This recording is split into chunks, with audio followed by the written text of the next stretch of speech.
समंदरी तूफान गुलाब के असरात पाकिस्तान पर भी नजर आने लगे। महकमा मौसमियात ने कराची समेत सिंध के साहिली इलाकों में अर्बन फ्लडिंग की वार्निंग जारी कर दी। बारिशों का सिलसिला 2 अक्टूबर तक जारी रह सकता है। बलूचिस्तान के साहिली इलाकों में भी तेज़ बारिशें होंगी। माहीगीरों को 3 अक्टूबर तक समंदर में न जाने की हिदायत जारी कर दी गई।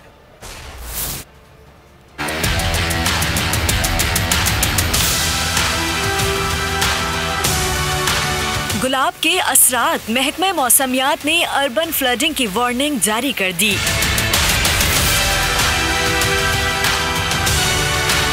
महकमा मौसमियात के मुताबिक समंदरी तूफान गुलाब के बाक़ियात के असरात के बाइस कराची समेत दीगर शहरों में तूफानी बारिश मुतवक्के है। इस वक्त सिस्टम भारतीय गुजरात की जानिब गामजन है। ये सिस्टम बहरे अरब में आकर दोबारा तक़वियत हासिल करेगा। सिस्टम की मौजूदगी से साहिली पट्टी समेत सिंध में शुरू होने वाला बारिश का सिलसिला 2 अक्टूबर तक जारी रहेगा। कराची, हैदराबाद, ठट्टा, बदीन और दीगर शहरों में तूफानी बारिश मुतवक्के है। बलूचिस्तान के साहिली इलाकों बेला, आवरान, कच्छ और दीगर में भी मेघा बरसेगी।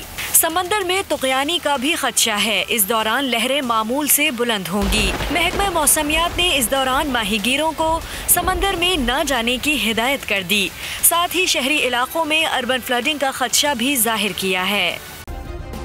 सब्सक्राइब करें और बेल दबाएं ताकि कोई खबर रह न जाए।